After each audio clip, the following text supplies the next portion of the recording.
nós não podemos abrir mão de prerrogativas. Agora, se houver resistência, aí é o caso de a gente agir com independência e uma certa assertividade, né, de forma mais até incisiva, exigindo prerrogativas. Então, primeiro conversando, veja bem, né, e a gente está falando do quê? Acesso aos autos, está falando de acesso, participação no flagrante, está falando de participação das oitivas, ou pelo menos presença nas oitivas, né? Conversando, beleza, não deu? Fala mais alto. Mais alto, diga assim, com mais veemência, né? Em decibéis. Não deu certo? Chama a OAB. Fala, OAB, a prerrogativa minha que está sendo violada. Tem lugares em que funciona melhor o sistema prerrogativas da OAB, tem lugar em que é um pouco mais frágil ainda, mas é importante a gente acionar a OAB, beleza? E aí, gente, para finalizar, eu vou trazer aqui alguns dispositivos importantes para essa seara das investigações, para essa seara, para esse campo das investigações do Estatuto da OAB, de 8.906/94. E eu chamo aqui a atenção porque tem muito profissional que às vezes acha que não é importante, né, essa lei, o Código de Ética da OAB, que a gente usa só para passar no exame e depois não visita mais, e não é assim, isso aqui é material de trabalho de extrema relevância, de uma magnitude ímpar, né? Então, por exemplo, e o artigo 7º aqui é onde fala dos nossos direitos. Nós temos muitas obrigações, claro, como advogados, devemos respeito ao cidadão, ao judiciário, à polícia, a todo mundo, né? Mais do que qualquer coisa, a lei e a Constituição, né? Mas todos devem respeito a nós também, né? E aqui os nossos direitos, né, estão elencados maciçamente no artigo 7º.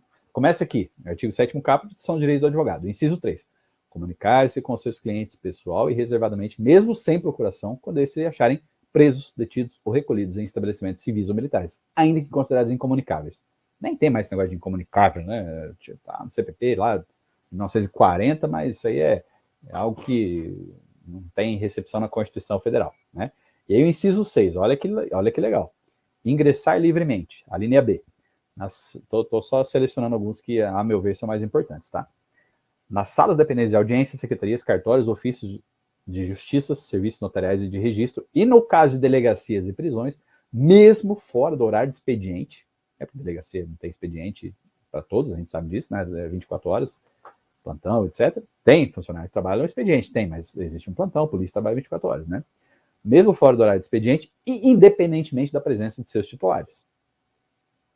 O professor, posso ir entrando? Lógico, com bom senso, com respeito, né, com ética, né? Mas às vezes é o que a gente precisa para exercer o nosso trabalho.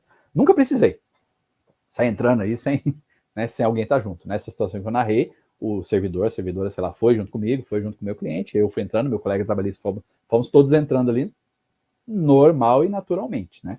Agora, entrar lá sem ter ninguém, eu nunca precisei e espero não precisar, né? Normalmente o pessoal é bem solícito e se não for, a gente fala aí pela lei, né? Em nome da lei e tal, né? Coisa de filme, de desenho animado, né? A linha C.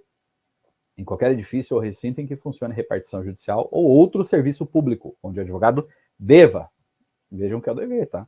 Praticar ato ou colher prova ou informação útil ao exercício da atividade profissional.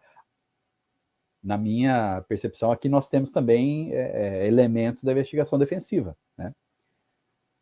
Dentro do expediente ou fora dele, né? Mais uma vez, essa restrição cronológica não existe. E ser atendido, desde que se ache presente qualquer servidor ou empregado. Então, são situações diferentes. Aqui, né, ingressar ali e tal, e praticar ato, né, colher elemento útil para o seu cliente, tá ok?